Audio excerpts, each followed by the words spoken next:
Tugevustele keskendumine pole pelgalt sõnakõlks. See on tõhus viis parandada koostööd ja vähendada pingeid meeskonnas.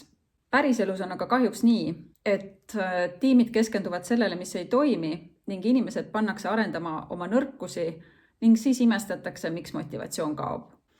Ole sina nutikas ja too tähelepanu oma meeskonnas sellele, mis tegelikult juba töötab hästi.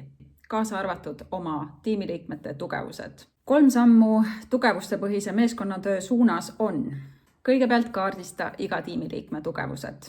Clifton Strengths tugevuste test on siin heaks abimeheks. Õpeta meeskonnaliikmeid mõistma igaühe tugevusi ja ka erinevusi. Näiteks mõni on selline suurepärane algataja, aktiveerija ja teine jälle vajab analüüsiks aega.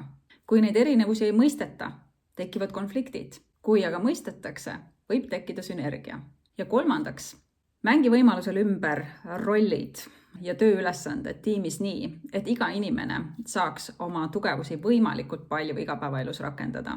Sest kui inimene saab töötada oma tugevuste tsoonis, siis on ta 3 korda rohkem rahul oma eluga üldiselt ja 6 korda rohkem pühendunud oma tööle. Tugevustele keskendumine ei tähenda nõrkuste ignoreerimist. See tähendab oma tiimi potentsiaali maksimaalset rakendamist. Kas sinu tiim juba rakendab oma täispotentsiaali?